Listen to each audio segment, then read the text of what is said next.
우리 옆 사람에게 인사하시죠. 하나님이 도와주셔서 잘 되는 은혜를 많이 받으시기를 바랍니다.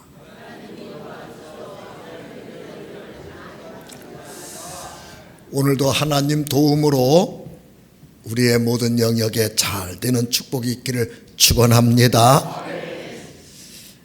마게도니아라고 하는 작은 나라에 알렉산더라고 하는 왕이 등극을 했습니다. 20살에 왕이 돼서 13년 왕 생활을 하고 33살에 돌아가신 분이십니다.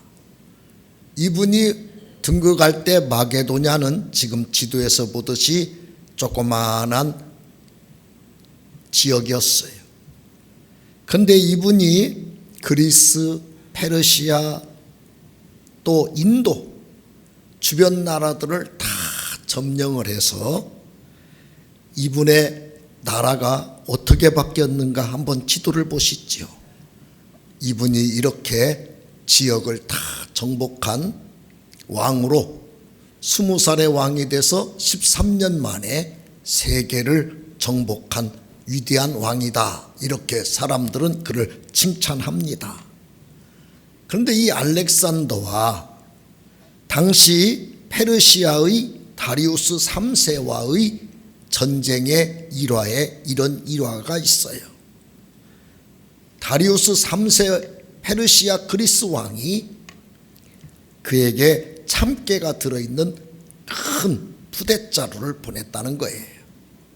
그 뜻은 네가 생각한 것보다 우리나라 군대가 이렇게 많이 있으니 괜히 군사도 많이 없는 작은 나라 왕이 경거망동하게 전쟁하지 말고 좋은 말 할 때 항복을 해라 하는 뜻으로 그 참깨가 잔뜩 들어있는 부대를 보낸 거예요. 그걸 받은 알렉산더는 이런 봉투에다가 겨자씨 하나를 딱 넣어가지고 보내주고 거기다가 마태복음 17장 20절을 써준 거예요. 그 말은 무슨 말일까요? 니네는 군사가 우리보다 많은 건 내가 인정한다. 근데 나는 마태복음 17장 20절 이 겨자씨 하나님이 주신 말씀을 믿는다. 그러므로 하나님이 돕는 내가 이길 수 있다 라는 의미를 보냈다는 거예요. 자, 그럼 마태복음 17장 20절이 어떤 말씀인지 한번 읽어보시죠. 시작.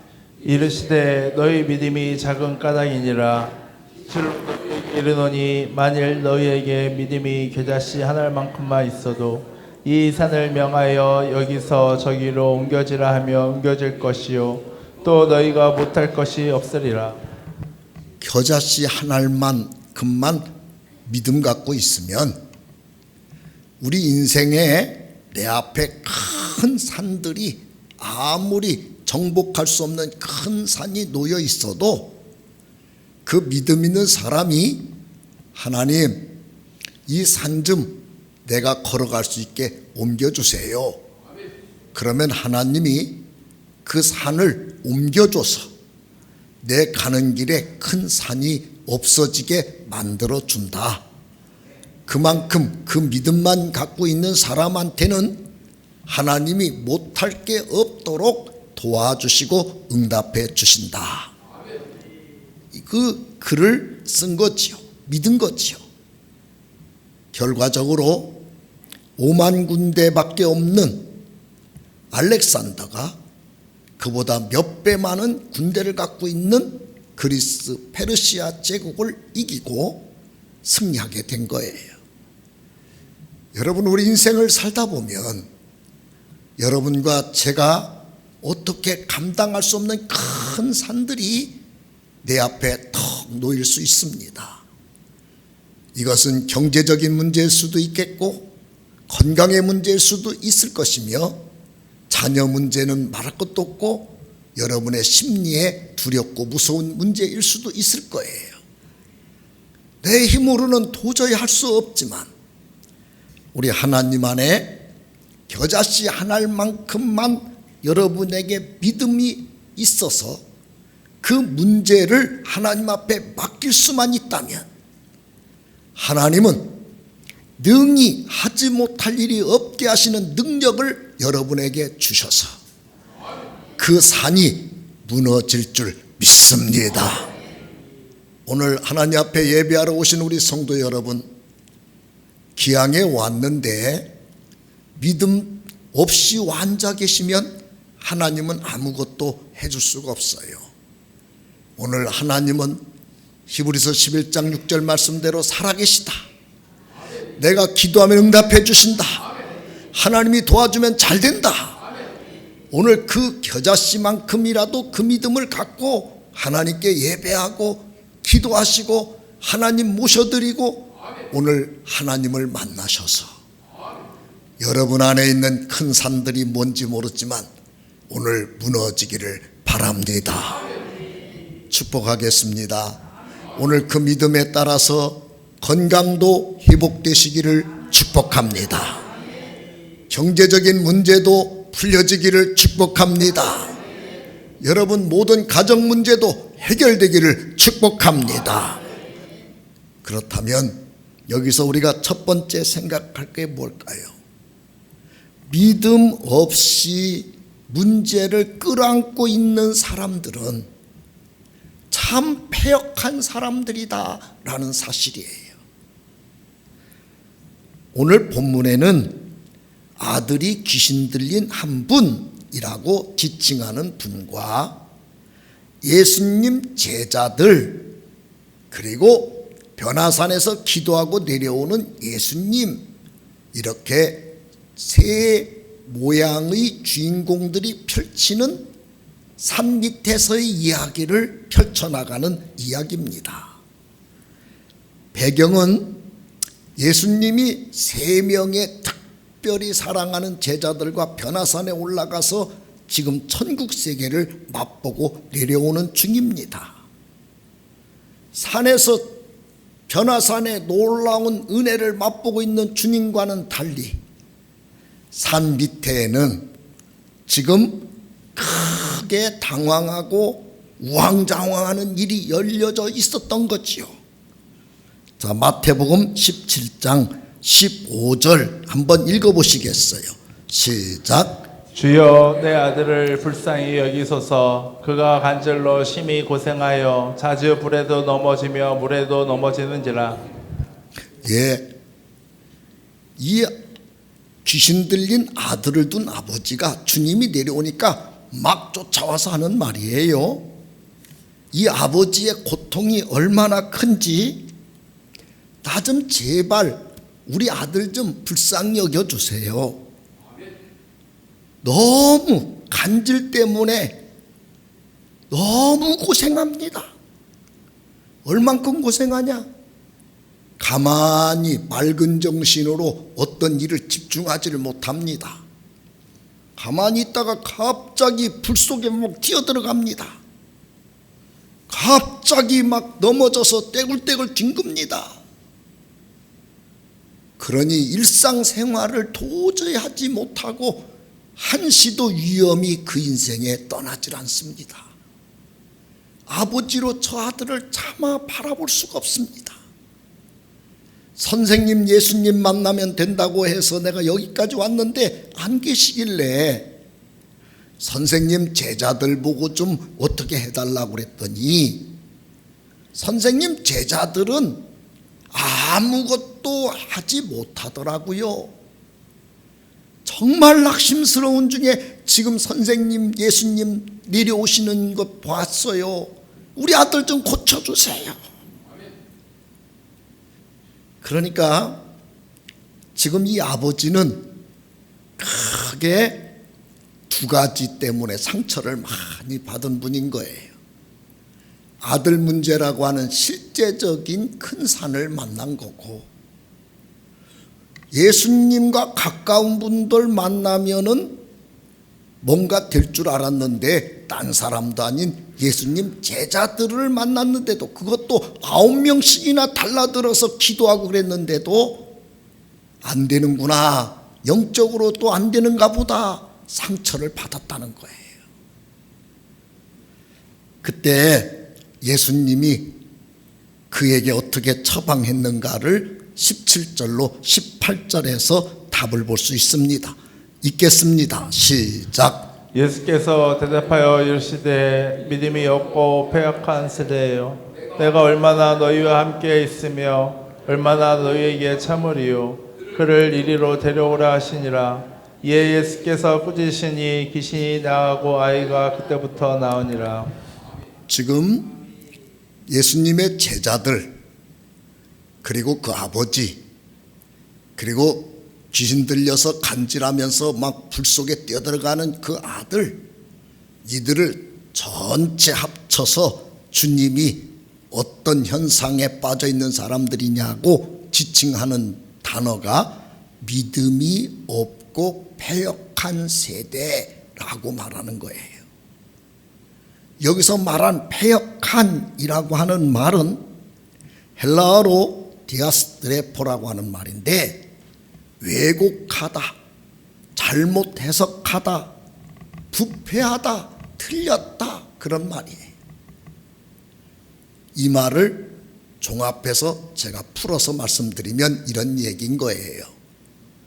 도대체 문제 하나 내주면은 풀 줄을 모르는, 푸는 공식도 모르는, 푸는 방법도 모르면서 자기들이 풀 수 있다고 쓸데없는 공식들을 자꾸 대입하면서 이렇게 하면 전 된다, 저렇게 하면 된다 라고 말하는 엉터리들이구나, 그 말이에요. 이 말을 좀 더 주님 입장에서 강하게 말하면, 엉터리로 그렇게 인생을 살지 마세요, 그 말이에요. 수많은 문제들 앞에서 답도 모르면서 푸는 공식도 모르면서 그렇게 엉터리로 인생을 사니까 그렇게 어렵고 힘든 거지요 라고 외치는 말인 거예요. 어떻게 하면 될까요? 하나님의 능력이, 하나님의 은혜가 그 문제와 그 사건 속에 있도록 만들어야 역사가 일어나지요 라는 말이에요. 여러분, 수없이 많은 문제를 만났는데 그걸 여러분들 나름대로 이렇게 풀어보고 저렇게 풀려고 우왕좌왕하고 계시면 하나님이 믿음도 없고 아주 엉터리로 인생을 사는 정말 미련한 사람들아 하고 하나님이 소리를 지르는 거예요. 하나님의 능력이 개입해야 해결되는 걸 왜 모르느냐라고 외치는 거예요.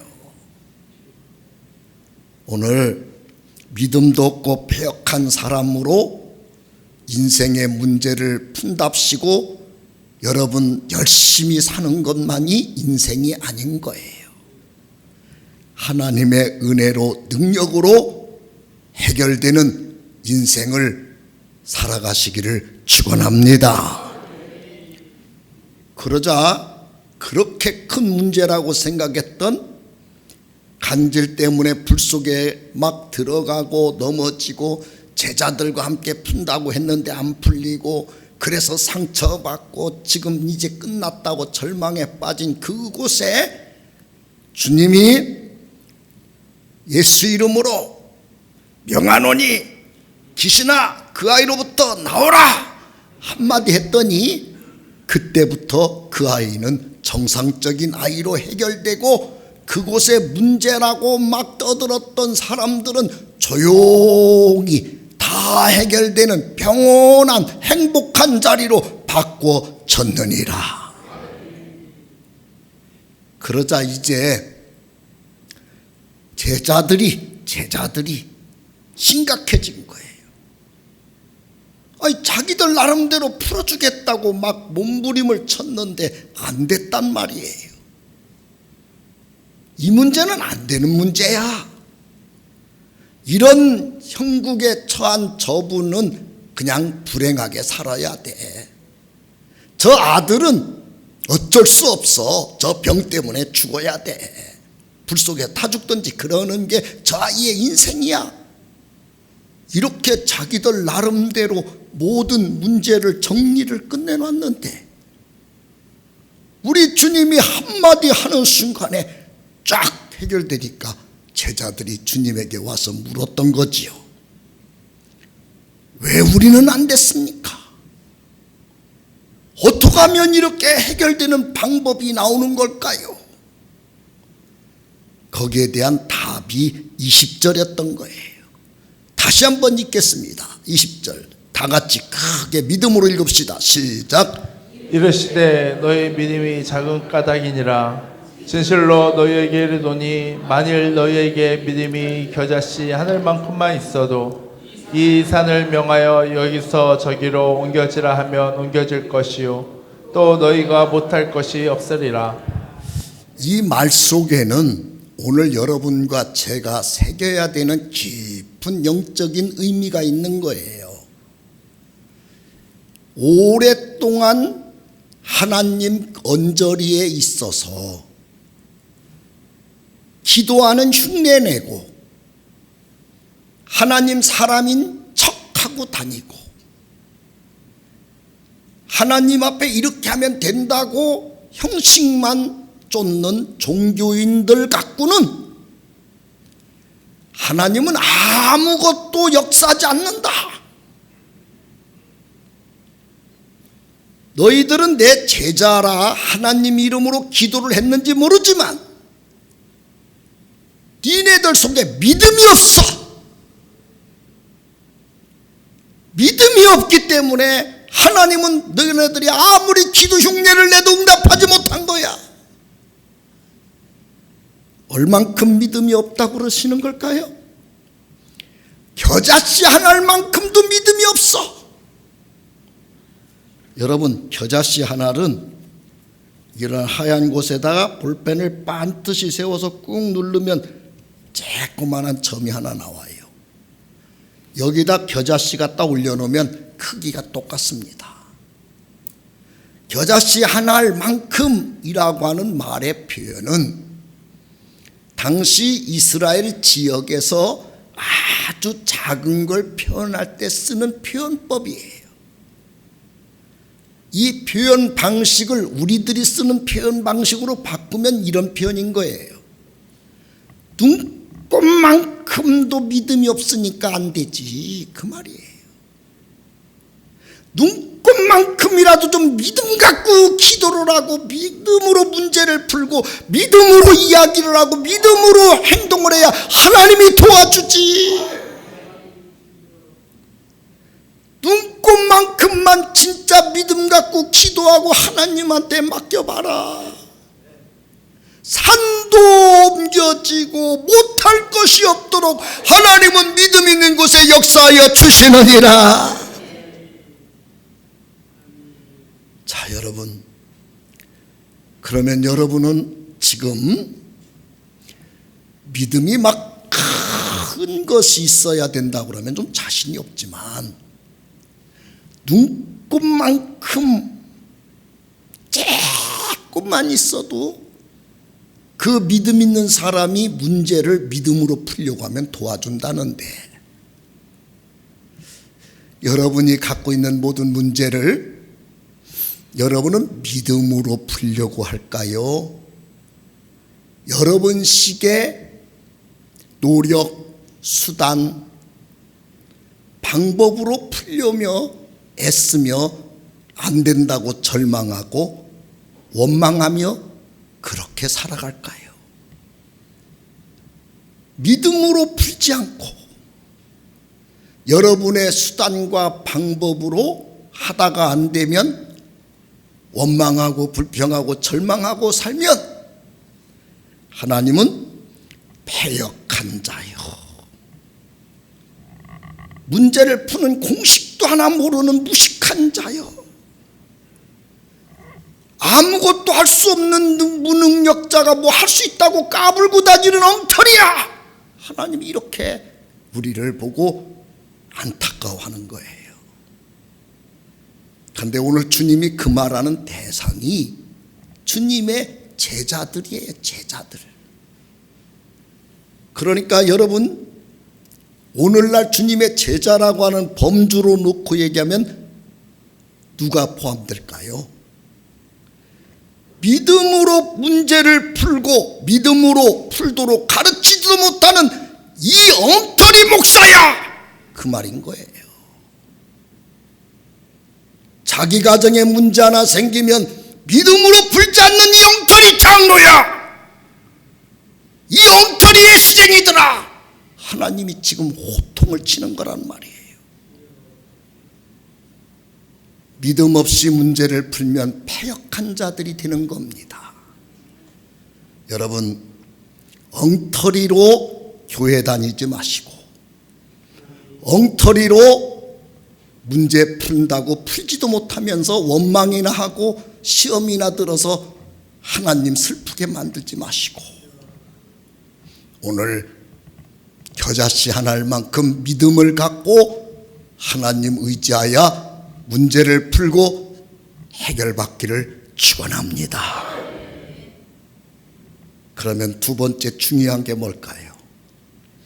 겨자씨 하나만큼의 믿음을 내가 갖는 거지요. 이게 내 속에 있어야 이제 하나님이 도와주시는 거니까. 성경에서 믿음을 크게 세 가지로 분류해 놨어요. 죽은 믿음, 적은 믿음, 큰 믿음, 이렇게 믿음을 분류했습니다. 우리 속에 들어있는 믿음이 세 종류 중에 하나예요. 어떤 사람은 완전히 믿음이 죽어 있는 거예요. 없는 거예요. 어떤 사람은 적은 게 하나 들어있는 거예요. 어떤 사람은 큰 것이 들어있는 거지요. 그럼 우리는 어떤 믿음의 사람이 되는 게 좋을까요? 큰 믿음을 가지셔야 좋은 거예요. 그런데 만약에 여러분 믿음이 죽어 있으면, 오늘 이 배경의 말씀에 따라서 그 믿음을 하나님이 말씀할 때 뭐라고 하겠어요? 패역한 자.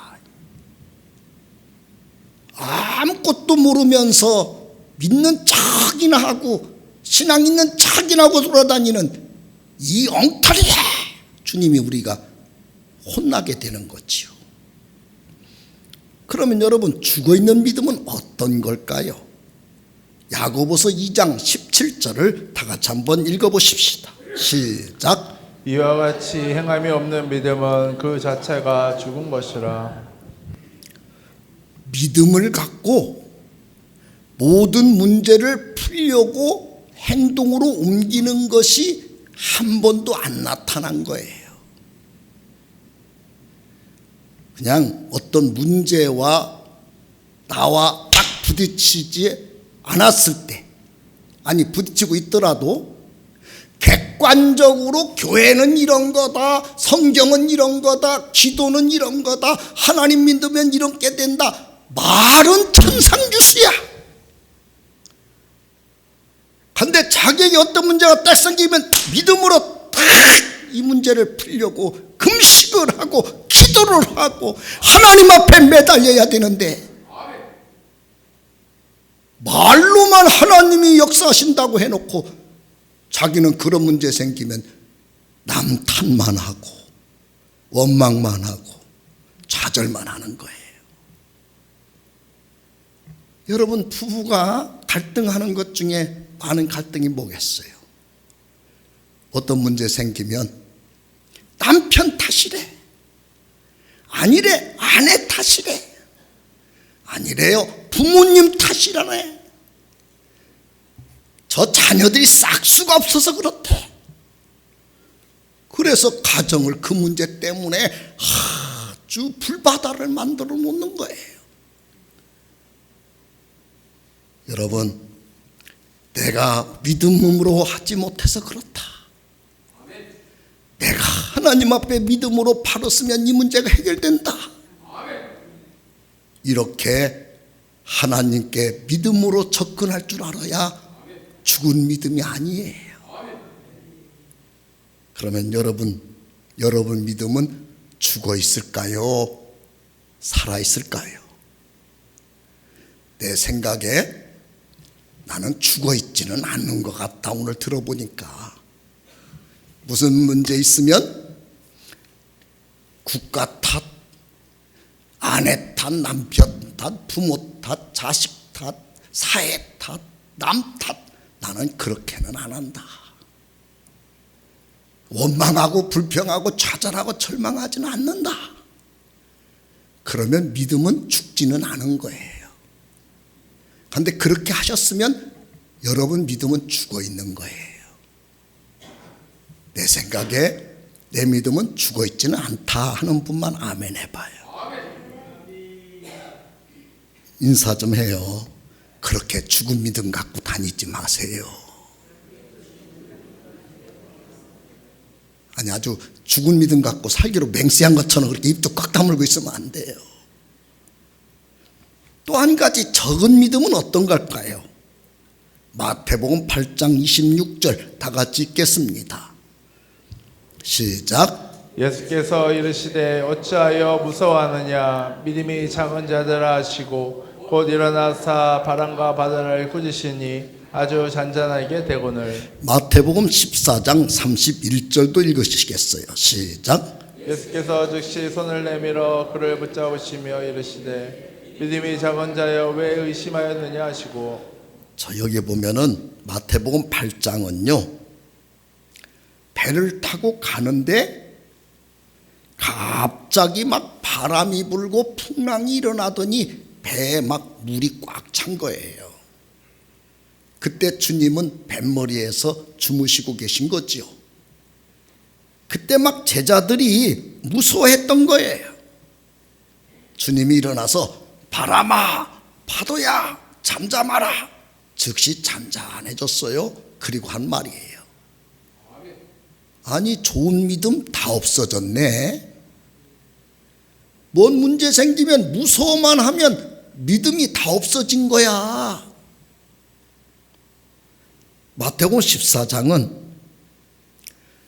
제자들을 먼저 보내고 배 타고 먼저 보내놓고 주님이 산에서 기도하고 한밤중에 물 위로 뚜벅뚜벅 걸어서 제자들 옆으로 가고 있었어요.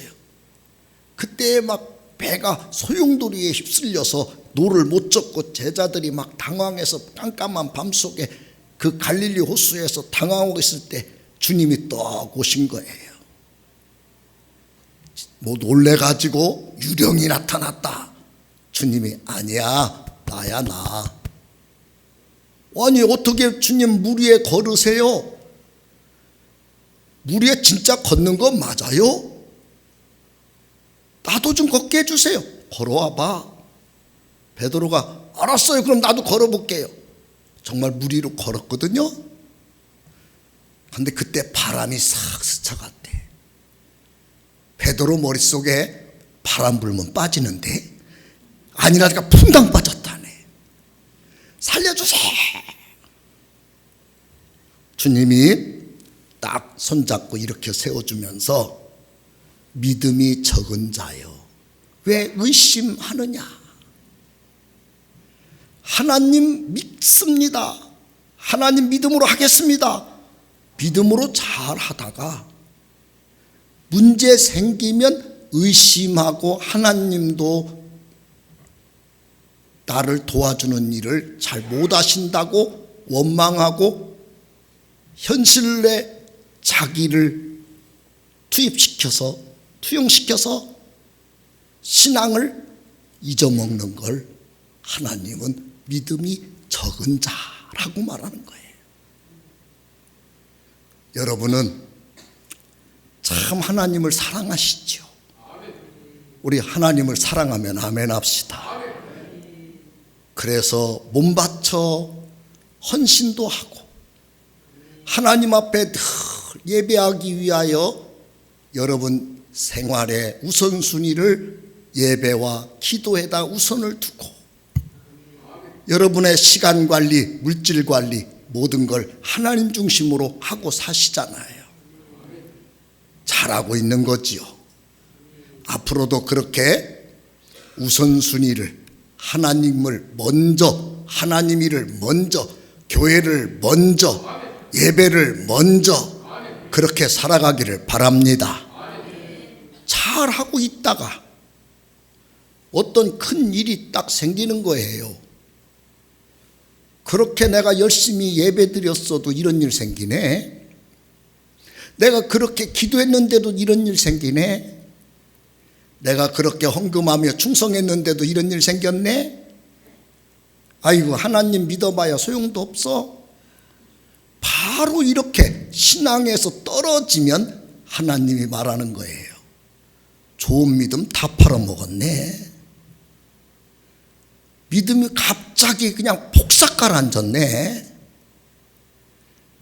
하나님이 안타까워하는 거예요. 여러분 믿음은 매일 커져가야 되는 거예요. 자, 그러면 여러분 작년보다 금년에 내 믿음이 커져 있을까요? 폭삭 가라앉았을까요? 내 믿음이 작년에 비해서 난 굉장히 커졌다. 아멘 해보세요. 이거 가라앉으면 안 되는 거예요. 그러면 객관적으로 우리 대한민국의 수많은 기독교 교회들이 지금부터 30년, 50년 전에 믿음이 더 컸을까요? 우리 선배들의 믿음이 더 컸을까요? 그때 내가 신앙생활 때 옛날 처음 믿을 때 내 믿음이 더 컸을까요? 지금 우리들이 믿는 믿음이, 지금 나의 믿음이 더 클까요? 신앙생활을 수십 년 하신 분들은 옛날 내가 처음 믿을 때 믿음이 컸을까요? 지금이 더 클까요? 우리 늘 얘기해요. 옛날에는 아우 진짜 믿음 좋았어. 그 맞아요. 옛날에 얼마나 우리 선배들 믿음이 좋았는지 모르지요. 그러니까 지금보다 훨씬 어려운 보릿고개 시대 때, 그때 예수 믿는 사람들도 많지 않을 때, 예수 믿으면 농경사회 시골에서 왕따 당할 때, 호적에서 이름 판다고, 족보에서 이름 판다고 하는 그때, 그 핍박들도 다 이겨내고 그 많은 사람들의 멸시천대를 다 이겨내면서 가정을 복음화시키고 하나님의 작은 기독교의 어린 초병기 때 그 많은 교회들을 지어내고 그렇게 한국교회를 지탱해 온 거지요. 할렐루야. 우리 교회만 해도 40여 년 전 그 믿음들을 갖고 이 엄청난 교회를 짓고 하나님 앞에 영광 돌린 거지요. 그러면 그때 믿음보다 지금은 막 더 커 있어야 될 거 아니겠어요? 왜 이렇게 갑자기 주제 파악을 잘한 것처럼 조용해지나 모르겠네요. 그때 그 뜨거웠던 믿음들은 지금 다 없어진 거예요. 한국교회 다 없어진 거예요. 그때는요, 어렵기만 하면 안 하던 기도를 시작한 거예요. 산으로 올라가고 기도로 올라가서 밤을 새워가며 하나님 앞에 울부짖고 그랬던 거예요. 지금은 옛날에 비해서 그렇게 적극적으로 기도들도 안 하지만 그나마 하던 기도도 안 해. 이런 문제 생겼는데 내가 왜 기도하니? 드리던 예배도 안 드려. 하나님이 하는 말이에요. 믿음이 적어져서 큰 문제가 자꾸 일어나겠구나. 믿음이 적어지니까 교회 다녀도 가정에 큰 산들이 자꾸 앞을 가로막겠구나. 하나님이 그러는 거예요. 작아지면 안 됩니다. 믿음이 커지셔야 돼요. 그럼 마태복음 15장 28절 한번 읽어보십시다. 시작. 예수께서 대답하여 이르시되 여자여 내 믿음이 크도다. 내 소원대로 되리라 하시니 그때부터 그의 딸이 나으니라. 여러분, 지금 딸이 귀신 들린 엄마예요. 예수님과 제자들이 가는 길에 막 쫓아온 겁니다. 나 예수님 믿으러 왔어요.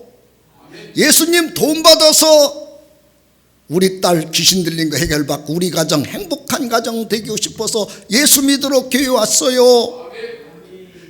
예수님 우리 집 좀 도와주세요. 오늘날 말하면 우리 새로운 중앙교회 성도 하나가 온 거란 말이에요.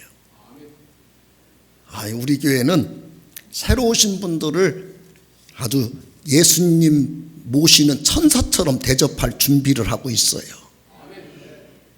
새로운 분들 오시는 분들을 우리는 아주 귀하게 여기지요. 그런데 예수님 제자들, 교회로 말하면 그때 그 교회 목사님과 장로님들, 권사님들은 새 가족을 그렇게 교회 정착 못하게 했다네요. 교회 너 같은 건 우리 교회 오면 안 돼. 너 같은 건 안 받아. 왜 자꾸 소리 지르고 교회 와서 시끄럽게 그래? 우리 교회 오지 마. 그랬다네요. 여러분, 그러면 우리 교회 새로 온 분이 우리 교회 계속 다니고 싶겠어요? 재수없다고 안 오고 싶겠어요? 그런데 이분은 더 크게 소리 질렀대요. 더 크게. 다윗의 자손 예수여. 여기 교회로 말하면 목사님, 장로님, 권사님들 이것들은 가짜 같아요. 난 주님 만나러 왔는데 나 좀 불쌍히 여겨주세요. 이런 분이 우리 교회 오셔야 돼요. 그러니까 할 수 없이 예수님이 나서신 거죠. 그럼 예수님이 제자들 니네 뭐 하는 거야? 새 가족 왔잖아. 이 목사 너도 틀리고 장로 너도 틀리고 다 틀렸어요. 영접해야지. 이러셔야 될 거 아니에요? 그런데 주님이 뭐라 그럽니까? 잘못 왔구만. 나는 잃어버린 이스라엘 양을 위해서 왔지 개 같은 이방인들 너 같은 것들 위해서 온 사람이 아니야. 필요 없어. 나가. 정말 우리 주님이 이러실 줄은 몰랐잖아요.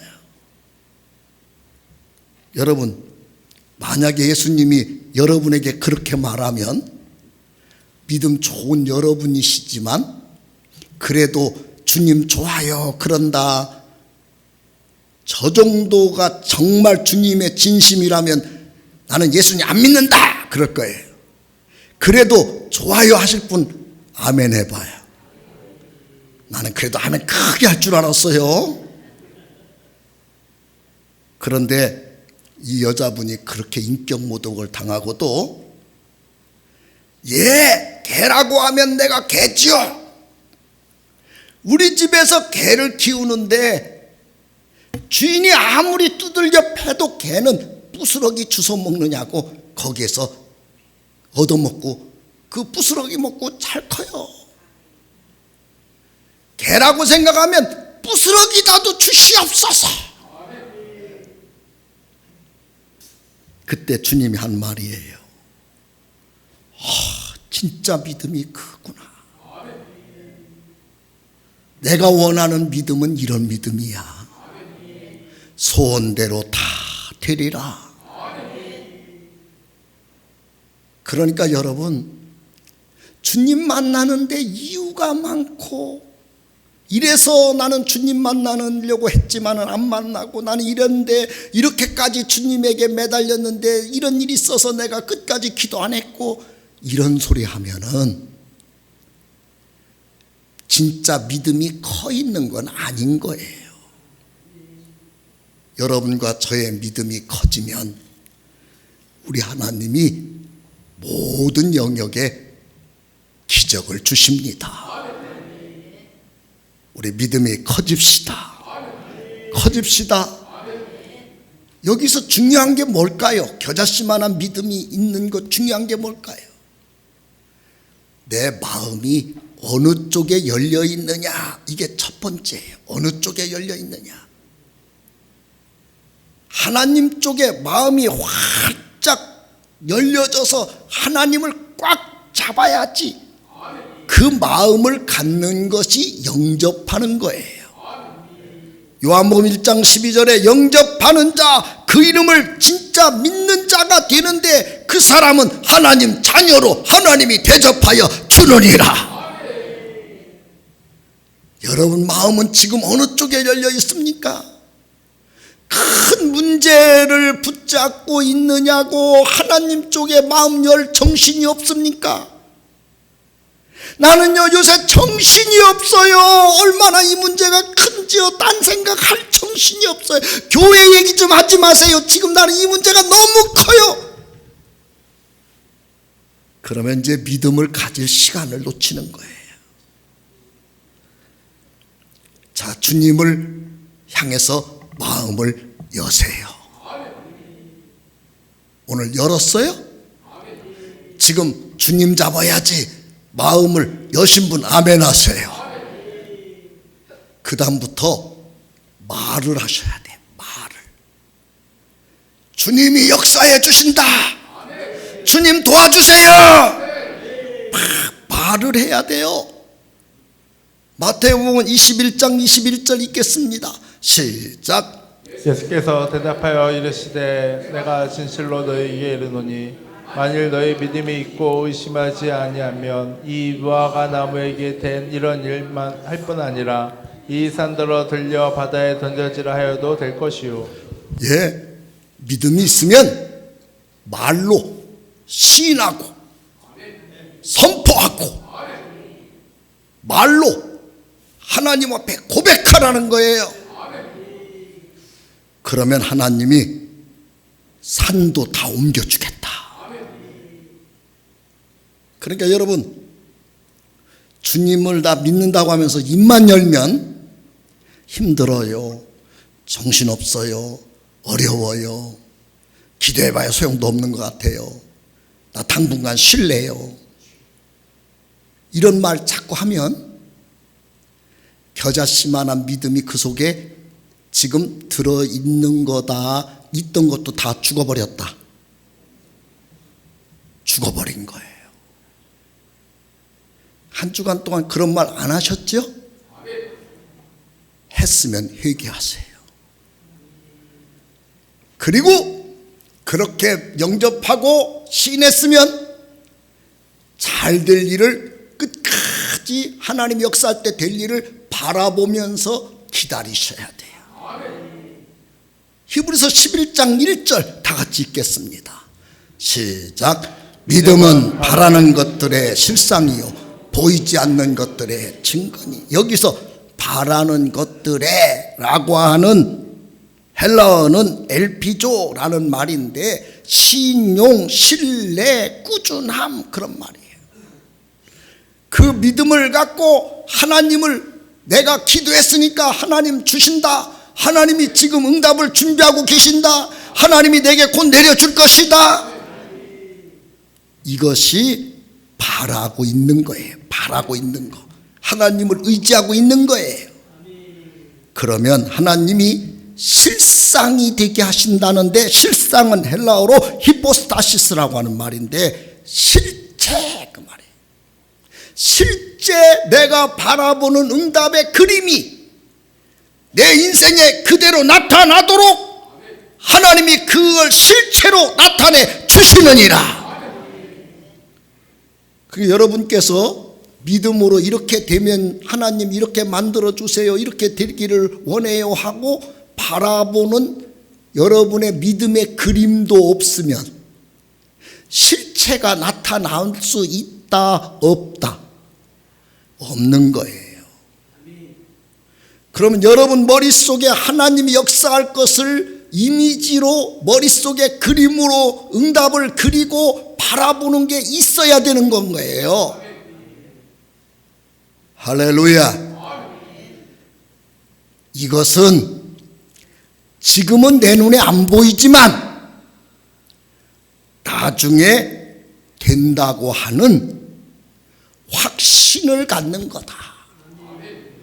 여기서 증거니라고 하는 말은 엘렌코스라는 말인데 확신 그런 뜻이에요.